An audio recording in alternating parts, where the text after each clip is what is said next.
Good evening बच्चों। आज के लेक्चर में हम लोग बात करेंगे relation between molarity and mass percentage. ठीक है, तो मास परसेंटेज और मोलैरिटी के बीच क्या रिलेशन है उसकी चर्चा हम लोग करेंगे। लास्ट लेक्चर में हमने आपको नॉर्मलिटी, मोलैरिटी के बीच रिलेशन, मोल फ्रैक्शन, मोलैरिटी के बीच रिलेशन बताया और आगे इसी रिलेशन कंसंट्रेशन टर्म के रिलेशन को कंटिन्यू मैं कर रहा हूं। आप लोग वीडियो के साथ लास्ट तक बने रहें, चैनल को जरूर सब्सक्राइब करें। जो आपको कमी दिख रही हो, समझ में नहीं आ रहा हो, कमेंट करें। आपसे उम्मीद है कि आप ऐसा जरूर करेंगे। आपके लिए मैं इतना मेहनत कर रहा हूं तो मैं चाहता हूं कि आप मुझे सब्सक्रिप्शन देंगे तो मेरी एनर्जी बढ़ेगी और मैं उस एनर्जी को और दुगुना करके आपके लिए मेहनत करूंगा।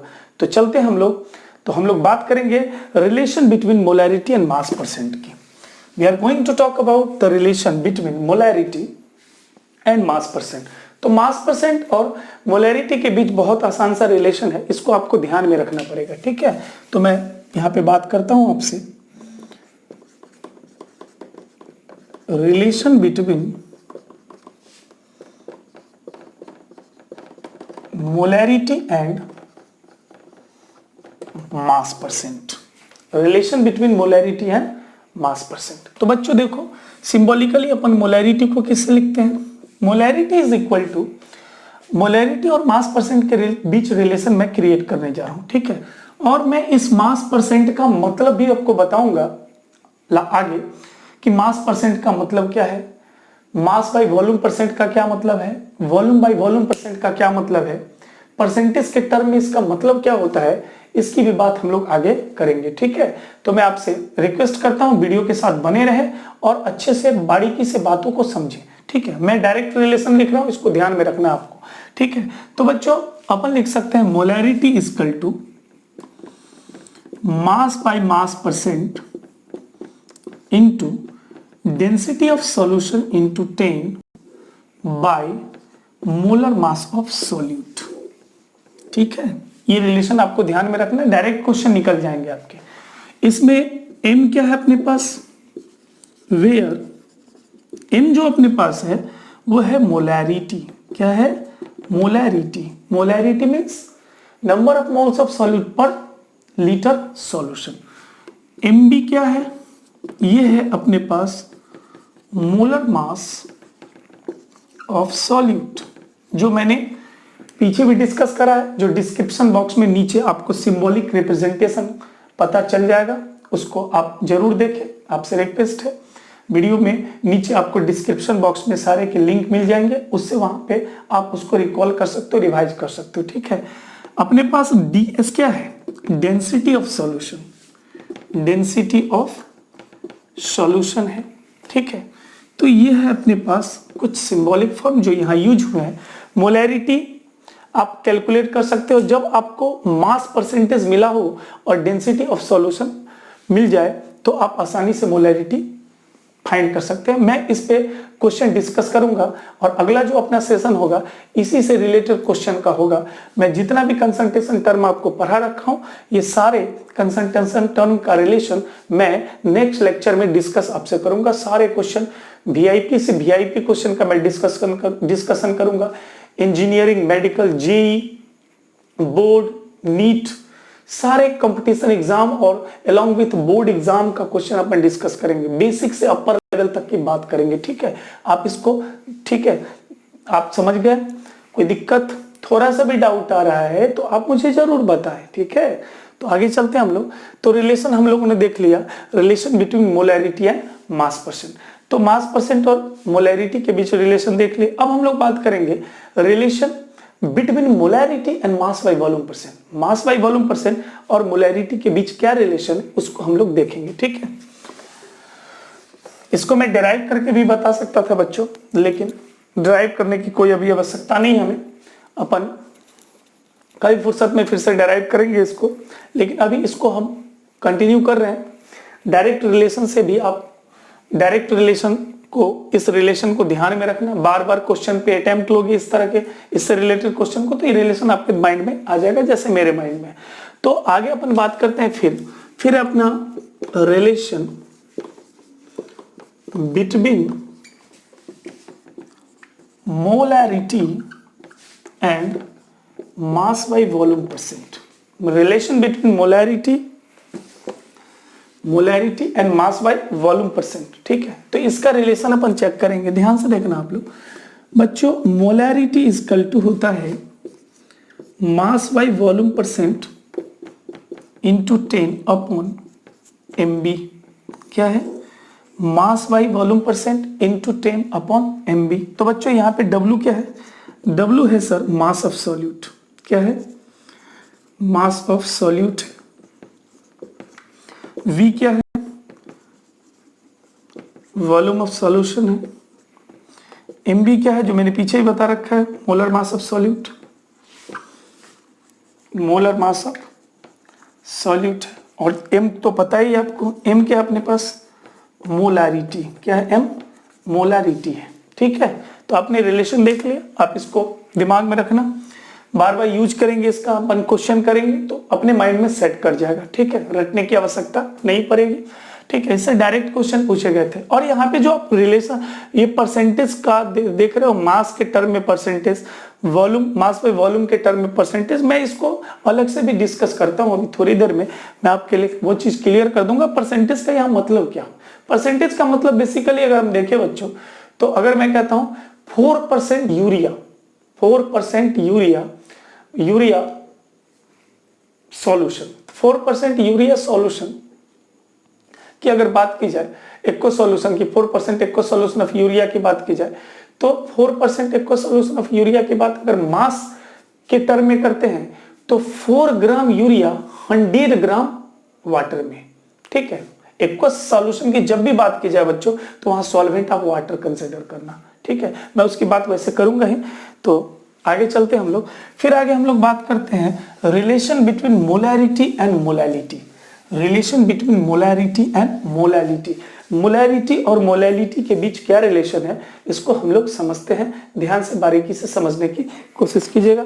तो हम लोग बात करते हैं थर्ड, आपका जो रिलेशन आज के लेक्चर में है वो है relation between molarity and molality. Molality और मोलैरिटी के बीच क्या रिलेशन है उसको चेक करते हैं।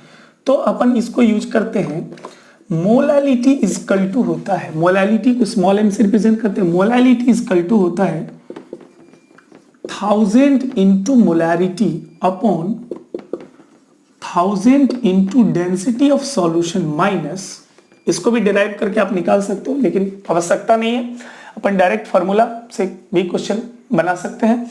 तो ये फॉर्मूला जो है, आप मैं जो यहाँ लिख रहा हूँ, इससे कंपटीशन में भी क्वेश्चन पूछे गए थे और आपके एनसीईआरटी का इंटेक्स क्वेश्चन भी आपसे बन जाएगा। ठीक है, 1000 into density of solution minus molarity into molar mass of solute, molarity into molar mass of solute, where small m क्या है अपने पास? वेयर स्मॉल m जो है वो है मोलालिटी। क्या है?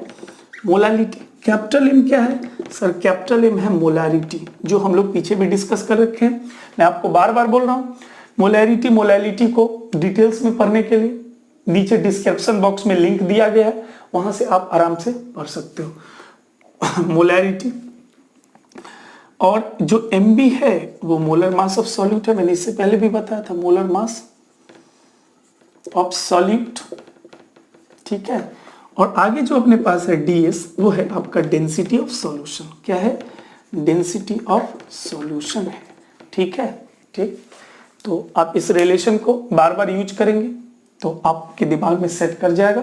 ठीक है, जितने भी फॉर्मूला है वो आपको अपने स्टडी टेबल के सामने आप व्हाइट पेपर में उसको लिख के वहां पे चिपका के रखो।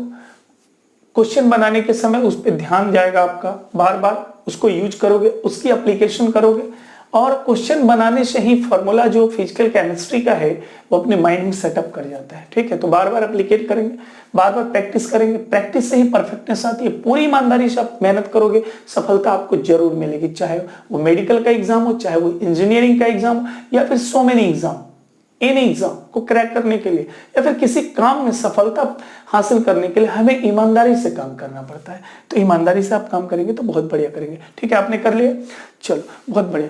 तो हम लोग ने देखा, अब तक हम लोगों ने अब तक पढ़ लिया डिफरेंट कंसंट्रेशन टर्म के बीच रिलेशन। हमने सबसे पहले आपसे बात किया relation of concentration term, that is molarity and normality के बीच रिलेशन हमने आपको बताया। फिर मैंने आपको बताया मोलैलिटी और मोल फ्रैक्शन के बीच रिलेशन। फिर हमने आपको बताया मोलैरिटी और मास परसेंटेज के बीच रिलेशन। फिर हमने आपको बताया मोलैरिटी और मास बाय वॉल्यूम परसेंट के बीच रिलेशन। और हमने अभी तुरंत बताया आपको relation between molarity and molality. तो हमने बहुत सारे रिलेशन यहाँ पर आपके सामने रख दिए हैं। एक छोटा सा रिलेशन और भी मैं आपको बताता हूँ, जो आपका स्ट्रेंथ और मोलैरिटी के बीच रिलेशन है। स्ट्रेंथ और मोलैरिटी के बीच रिलेशन है, मैं उसकी भी बात आपसे कर लेता हूं, ध्यान से देखना। वो क्यों छूटेगा, वो भी कर लेंगे अपन, ठीक है। ये आपके लिए बहुत ही इंपॉर्टेंट होगा। तो एक छोटा सा और रिलेशन है, relation between molarity and strength. Relation between molarity and strength. बच्चों हम लोग जानते हैं मोलैरिटी इज इक्वल टू होता है, मोलैरिटी इज इक्वल टू होता है मास of solute upon molar mass of solute. मैंने इसको यूज क्यों किया, मैंने यूज किया है number of moles of solute की जगह इसको, क्योंकि मोलैरिटी इज इक्वल टू होता है number of moles of solute पर 1000 मिलीलीटर ऑफ सॉल्यूशन। तो आप कहोगे mass upon molar mass of solute into 1000 upon volume of solution in millilitre. ठीक है बच्चों, ये मोलैरिटी का रिलेशन। ठीक है, जैसा कि हम लोग जानते हैं, हम लोगों ने स्ट्रेंथ के बारे में पढ़ा है। स्ट्रेंथ जिसको एस से रिप्रेजेंट किया जाता है, स्ट्रेंथ इज इक्वल टू होता है मास of solute present in 1000 ml of solution, present in 1000 ml of solution. तो बच्चों यहां से चेक करो, आप ध्यान से समझना बच्चों, आप सीखने की बात है।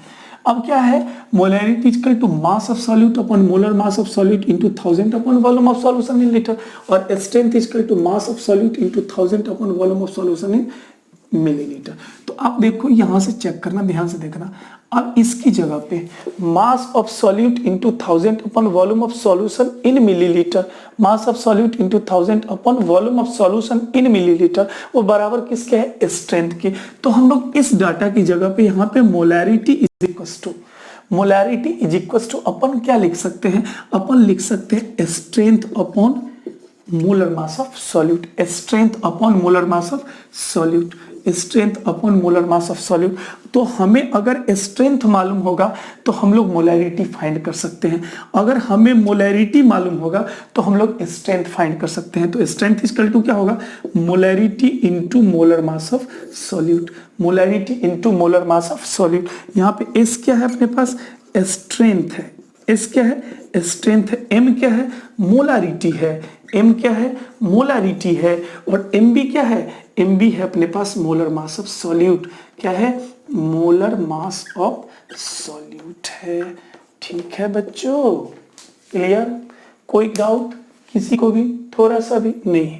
चलो आपने देख लिया, बहुत सारे कंसंट्रेशन टर्म का हमने आपको रिलेशन बताया, जो कि आपके एग्जामिनेशन पॉइंट ऑफ व्यू के लिए बहुत इंपॉर्टेंट है, बहुत इंपॉर्टेंट है ये भाई। जितने भी रिलेशन आज के लेक्चर में बताए गए हैं और कल के लेक्चर में बताए गए थे, वो सारे रिलेशन बहुत इंपॉर्टेंट है हमारे कंपटीशन एग्जाम के लिए, for JEE mains, NEET, advance, और वी कैन से आपका बोर्ड के लिए भी इंपॉर्टेंट है। तो आप सारे फॉर्मूला को अपने दिमाग में रखना, सारे रिलेशन को चेक करना, और मैं इस सारे रिलेशनों पे आधारित क्वेश्चन, बढ़िया बढ़िया क्वेश्चन आपके सामने लाऊंगा। कल के लेक्चर में हम लोग इसी से रिलेटेड क्वेश्चन की बात करेंगे। और मैंने बच्चों अभी थोड़ी देर पहले आपसे कहा था कि मास बाय मास परसेंट का मतलब क्या है। ये जो कंसंट्रेशन इन परसेंट जो है, मास by volume percent, concentration in percentage, volume by volume percent, इसका मतलब क्या, what is the specific meaning of the concentration in percentage. तो इसकी बात मैं आपको कर लेता हूं, क्योंकि न्यूमेरिकल प्रॉब्लम में क्या होता है, बच्चे इसी में फंस जाते हैं। तो मैं इस चीज को सॉर्ट आउट करने की कोशिश करता हूं आपसे, ध्यान से इसको समझना और वीडियो के साथ बने रहना, लास्ट तक, एंड तक एक एक बात को पढ़ें, एक एक बात को देखें और समझने की बिल्कुल कोशिश करें। और मैं आपसे रिक्वेस्ट करता हूं, to boost me, to increase my potency, you have to subscribe my channel and comment what you are getting from the lecture. ठीक है, मैं आपसे रिक्वेस्ट करता हूं, बार बार कह रहा हूं कि आप चैनल को जरूर सब्सक्राइब करें, सारे बेल आइकन को दबाएं और आपको वीडियो का आनंद मिलेगा। सारे चैप्टर का टॉपिक वाइज टॉपिक पढ़ाया जाएगा, अच्छे से पढ़ाया जाएगा, मोर डिटेल्स पढ़ाया जाएगा, सारी बात आपको क्लियर की जाएगी। आपसे रिक्वेस्ट बस यही है कि चैनल को जरूर सब्सक्राइब करेंगे, ठीक है। तो आगे चलते हैं हम लोग। तो मैं जो भी बात कर रहा था आपसे, बात ये कर रहा था कि जो कंसंट्रेशन टर्म परसेंटेज में है, वास्तविक में उसका स्पेसिफिक मीनिंग क्या है, ठीक है। What is the specific meaning of the concentration in percent, concentration in percent का स्पेसिफिक मीनिंग क्या है, ठीक है। तो बच्चों मैं आपसे बात करता हूं, मैं इसका टॉपिक ही नाम दे देता हूं, meaning of concentration in percentage.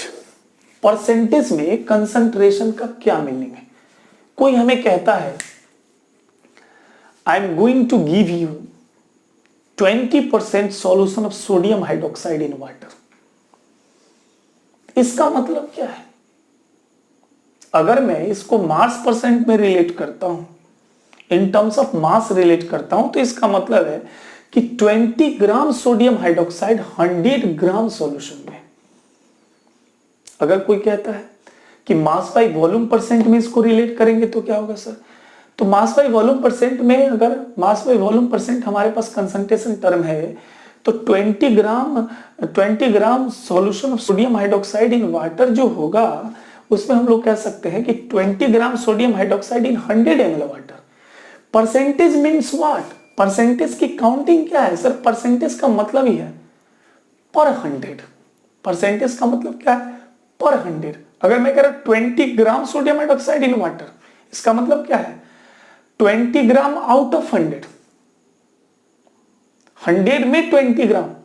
बातें समझ में आ रही हैं। तो मैं एक छोटी सी एग्जांपल से आपको इस बात को क्लियर करता हूं, meaning of concentration in percentage. तो कंसंट्रेशन का मीनिंग परसेंटेज में क्या है, इसकी बात हम लोग आपसे करते हैं, ठीक है। ध्यान से समझिएगा बच्चों, इसको सीखने की कोशिश कीजिएगा। मैं एक छोटा सा एग्जांपल ले रहा हूं, छोटा सा एग्जांपल लिया 40%, हमने छोटा सा एग्जांपल लिया 40% solution of sodium hydroxide in water. हमने एक छोटा सा एग्जांपल लिया आपके लिए कि 40% solution of sodium hydroxide in water, इसका परसेंटेज में स्पेसिफिक मीनिंग क्या है। अगर मैं मास बाय मास परसेंट की बात करता हूं, या फिर मैं बात करता हूं मास बाय वॉल्यूम परसेंट की, या फिर मैं बात करता हूं वॉल्यूम बाय वॉल्यूम परसेंट की, तो बच्चों इसका स्पेसिफिक मीनिंग क्या है, इसमें इस चीज को अपन चेक करेंगे, ठीक है। इसका स्पेसिफिक मीनिंग क्या है आप इसको समझना, ठीक है बच्चों। ओफो इचिंग, तो इसका स्पेसिफिक मीनिंग मैं आपको बता रहा हूं, ध्यान से देखना। देखो समझो, बात को समझो। 40% solution sodium hydroxide in water, sodium hydroxide का 40% सॉल्यूशन है वाटर में। तो मास बाई मास परसेंट की अगर बात करता हूं मैं आपसे, तो ध्यान से देखिएगा, मास बाई मास परसेंट का मतलब क्या है कि मतलब यह है कि 40 ग्राम सोडियम हाइड्रोक्साइड पर 100 ग्राम ऑफ सॉल्यूशन। तो आप क्या कह सकते हो, इसका मतलब ये हुआ मास बाय मास परसेंट, अगर ये कंडीशन दिया हुआ है तो आप कहोगे 40 ग्राम सोडियम हाइड्रोक्साइड पर 100 ग्राम ऑफ सॉल्यूशन, पर 100 ग्राम ऑफ सॉल्यूशन, ठीक है।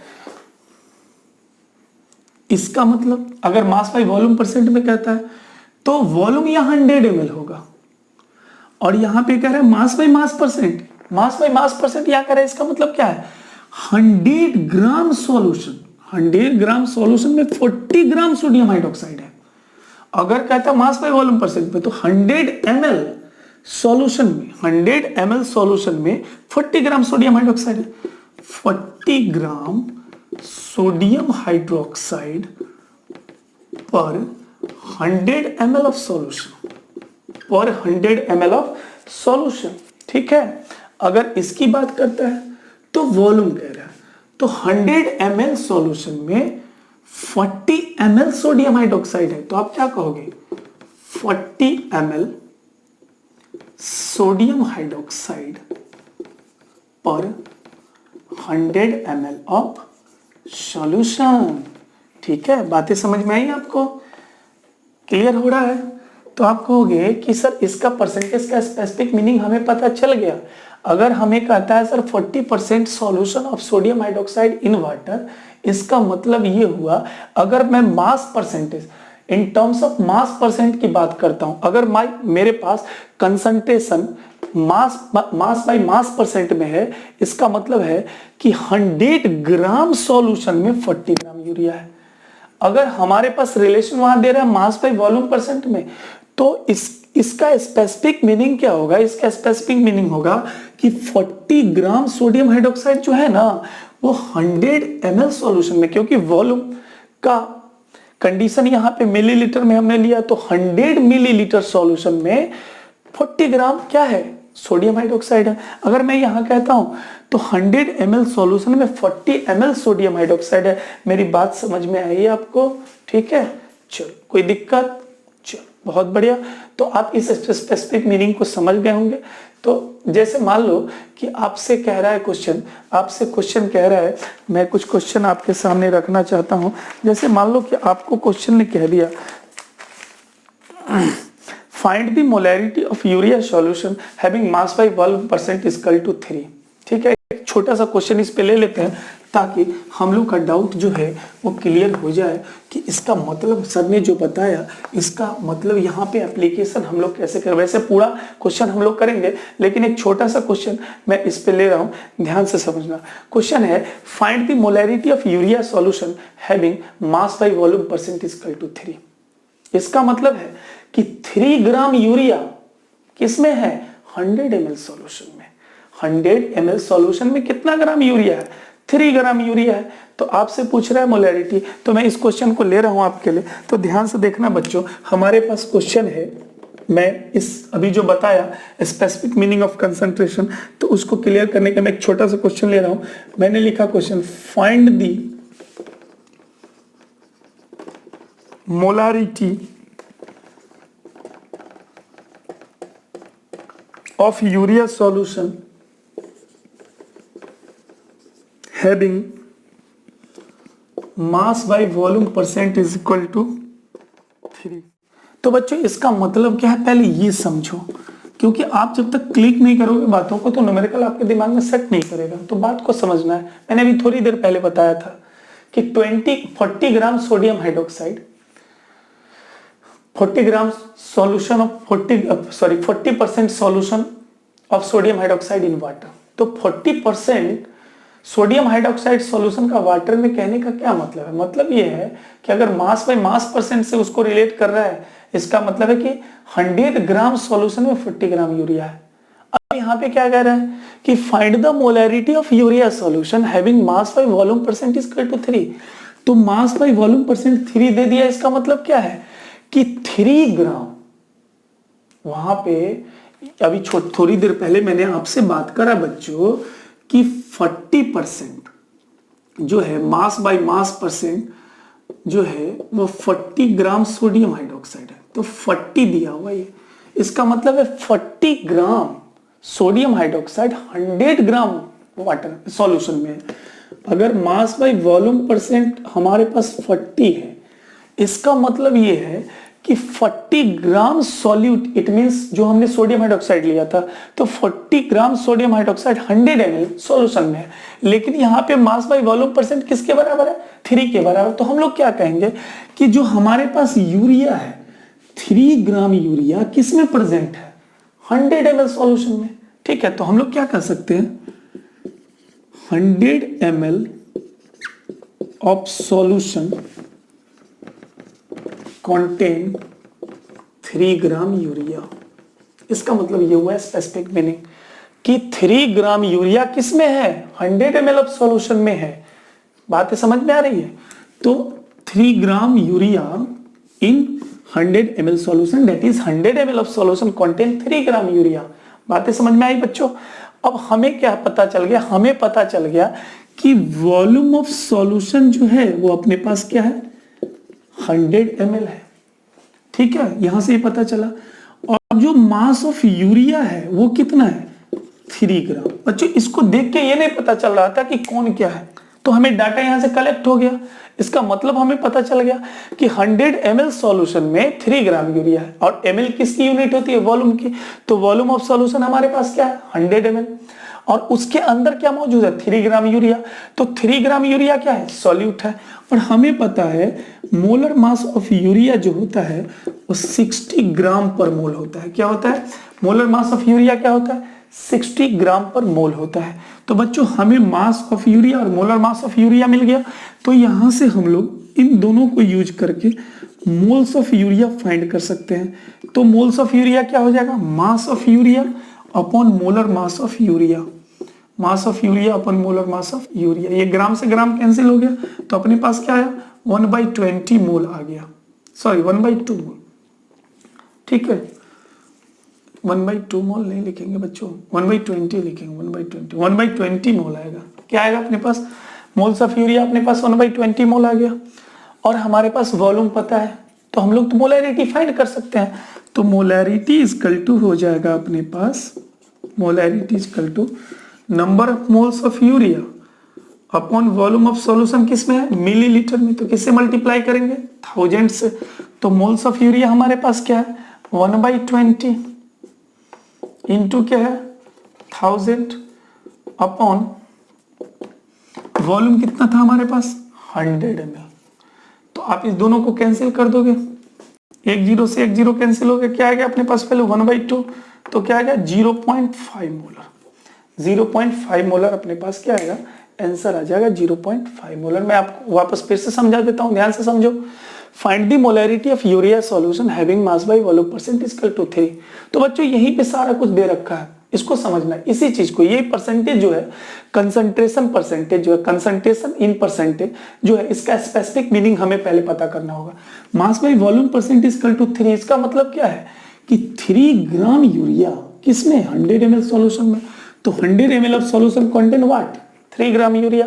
तो हमारे पास 3 ग्राम यूरिया मिला, इसका मतलब क्या मिला, मास ऑफ सॉल्यूट 3 ग्राम है। और सॉल्यूशन का वॉल्यूम कितना, 100 ml। We know that molar mass of urea 60 gram per mole होता है। मास अपॉन मोलर मास किसके बराबर होता है, मोल के। तो मोल्स ऑफ यूरिया क्या हो जाएगा sir, mass of urea upon molar mass of urea क्या होगा, वैल्यू 1/20। ठीक है, और हमें फाइंड क्या करना है, molarity. Therefore molarity is equal to number of moles of urea upon volume of solution in millilitre. तो मिलीलीटर में 1000 से मल्टीप्लाई करना पड़ेगा, है कि नहीं। तो moles of urea 1/20 into 1000 upon volume of solution millilitre में कितना है, 100। तो आप वैल्यू क्या फाइंड किया, 0.5। तो आपको स्पेसिफिक मीनिंग कंसंट्रेशन टर्म का समझ में आ गया। मैं एक छोटी सी बात और समझाता हूं बच्चों, इसका भी मतलब आपको क्वेश्चन में वहां पे यूज होगा। एक बेसिक कॉन्सेप्ट होता है जो कि एप्लीकेट होता है क्वेश्चन में, बच्चे समझ नहीं पाते क्वेश्चन हमें क्या कर रहा है। तो एक छोटी छोटी बात को आपको ध्यान में रखना पड़ेगा। जैसे मैंने कंसंट्रेशन का concentration in terms of percentage आपको बताया कि मतलब क्या है। जैसे मैं कहूं 10 gram Rakesh Singh 10% solution of Rakesh Singh in water, ऐसा मैं कह रहा हूं, 10% solution of Rakesh Singh in water. अगर मैं कह रहा हूं mass by mass percent equal to 10 है, तो क्या है इसका मतलब, इसका मतलब क्या है कि 100 ग्राम सॉल्यूशन में 10 ग्राम राकेश सिंह मौजूद है। इसका मतलब मास ऑफ राकेश सिंह क्या हो गया, 10 ग्राम।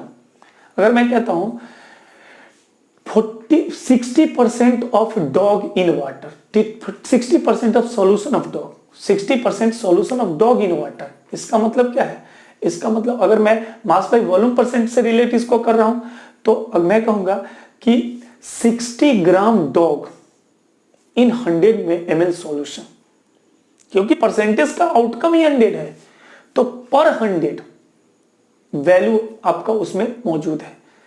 वॉल्यूम बाय वॉल्यूम परसेंट उसी में अगर डॉग से रिलेट वाले में करेगा तो क्या कहेंगे, तो हम कहेंगे 60 ml of dog is present in 100 ml of solution. ठीक है, स्पेसिफिक मीनिंग आपको समझ में आ गया होगा। जैसे mass by volume percent equal to 3 है, इसका मतलब है 3 gram solute in 100 ml solution. ठीक है, क्लियर हो गया। तो मैं एक छोटा सा और भी बात आपको बताता हूं जो इंपॉर्टेंट है, इसी पे हमारा लेक्चर लास्ट होगा और इसको और भी इन तक देखते रहें और समझिए, अच्छे से सीखने की कोशिश करें। आपसे मैं रिक्वेस्ट करता हूं कि आप वीडियो के लास्ट तक बने रहें, एक एक बातों को समझे। ठीक है, चलते हम लोग और बिलो डिस्क्रिप्शन बॉक्स में दिए हुए लिंक को आप देखें और पूरा लेक्चर को रिकॉल करें। सारा लिंक आपके डिस्क्रिप्शन बॉक्स में नीचे प्रोवाइडेड है, आप उसको देखिएगा, शुरू से लेकर लास्ट तक सारा वीडियो आपको मिल जाएगा। तो एक लिंक मिलेगा और लिंक के हिसाब से आप यहां तक पहुंच पाएंगे, तो सारी बात आपको बिल्कुल स्पष्ट हो जाएगी, ट्रांसपेरेंट हो जाएगी। ठीक है, पूरे जुनून के साथ लगे रहिए, जुनून से ही रिजल्ट होता है बच्चों। अगर आपके अंदर इसको तोड़ने की ताकत उत्पन्न हो गई तो ये ताकत कहां से आएगी? अंदर से। अगर आपके अंदर है जज्बा तो कर जाओगे, तो अंदर से ही जज्बा आता है। आपके अंदर पाने का जुनून होना चाहिए। कामयाबी तो झक मार के आएगी आपके पास, समझ में आ रहा है ना? तो बहुत मेहनत से मेहनत करो, बहुत मेहनत से मेहनत करो। मेहनत ही सफल बनाता है इंसान को, और कुछ नहीं मेरे डिक्शनरी में। मेहनत करते जाइए, सफलता जरूर मिलेगी, और स्मार्ट वर्क कीजिए। ठीक है, चलते हैं हम लोग। तो मैं एक छोटी सी बात और भी आपके सामने रख रहा हूं, और वो बात क्या है बच्चों? बात ये है कि मैं कुछ और भी चीज आपको बताने वाला हूं, और उसका मतलब आप समझना वास्तव में होता क्या है। ध्यान से सुनिएगा, ठीक है। जैसे मान लो कहीं कहीं आपके क्वेश्चन में कह रहा है 1 मोलर। 1 मोलर का मतलब क्या है? पहले तो मोलर का मतलब क्या है? मोलर का मतलब है कि पर केजी सॉल्वेंट में number of moles of solute, number of moles of solute है। ठीक है, तो बच्चों देखो, जैसा कि हम लोग जानते हैं मोलैलिटी इक्वल टू होता है मोल पर केजी, और मोल पर केजी को हम लोग लिख सकते हैं मोल केजी इनवर्स, और इसी को पढ़ते हैं मोलल। क्या पढ़ते हैं? मोलल। तो मोलल ही क्या है? मोलैलिटी है। तो बच्चों आप क्या कहोगे? आप कहोगे कि पर केजी सॉल्वेंट में number of moles of solute क्या है? मोलैलिटी के बराबर है, जिसको हम लोग क्या पढ़ते हैं? मोलल। तो आपको अगर कह रहा है 4 molal equal solution of urea, 4 molal equal solution of urea का मतलब क्या हुआ? तो 4 molal equal solution of urea का मतलब हो गया बच्चों कि पर KG number of moles of urea कितना है? 4। पर KG number of moles of urea कितना है? 4 है। इसी तरह अगर मैं बात करता हूं आपसे, मोलैरिटी इक्वल टू होता है मोल पर लीटर। क्या होता है? मोल पर लीटर। इसको क्या लिख सकते हो? Mole litre inverse. इसको क्या पढ़ेंगे? मोलर। क्या पढ़ेंगे? ये मोलर के बराबर होगा। तो अगर मैं कहता हूं 4 molar equal solution of urea, तो 4 molar equal solution of urea का मतलब क्या हुआ? 4 moles of urea in 1 litre water. 4 moles of urea in 1 litre water.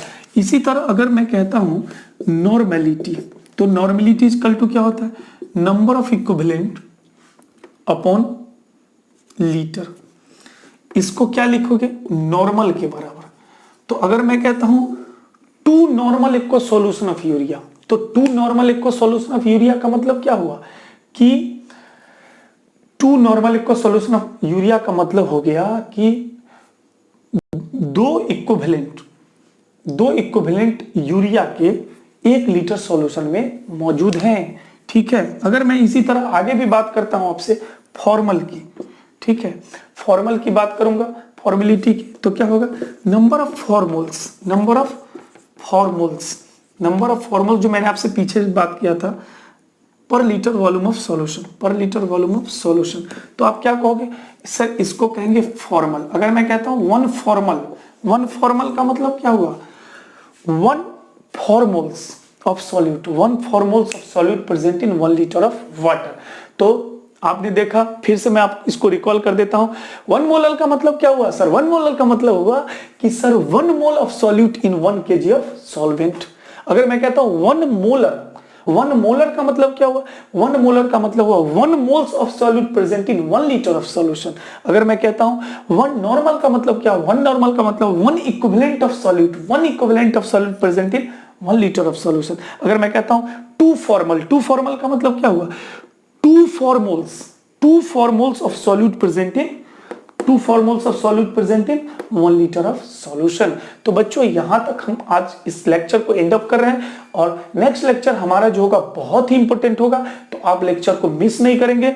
जितने भी कंसंट्रेशन टर्म हमने आपको पढ़ाए हैं उससे रिलेटेड सारे क्वेश्चन को करेंगे, क्वेश्चन की प्रैक्टिस करेंगे और मैं आपको उसी लेक्चर में, कल के नेक्स्ट लेक्चर में ही आपको बताऊंगा कि जो आपका कंसंट्रेशन टर्म है, कौन सा कंसंट्रेशन टर्म टेम्परेचर पे डिपेंड करता है और कौन सा कंसंट्रेशन टर्म टेम्परेचर इंडिपेंडेंट है, इसकी बात करेंगे। क्योंकि थ्योरेटिकली क्वेश्चन वहां से बहुत सारे उठाए गए हैं कई बार, तो हम लोग उसकी बात भी करते हुए क्वेश्चन को आगे करेंगे।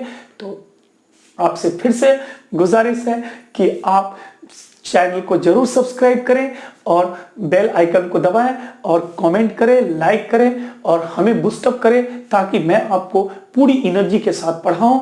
और मुझे आपका सपोर्ट चाहिए और आपको मेरा सपोर्ट चाहिए, तो हम दोनों के सपोर्ट से ही काम अच्छा होगा। और खूब मेहनत से पढ़िए, पूरी ईमानदारी से पढ़िए, कोई भी काम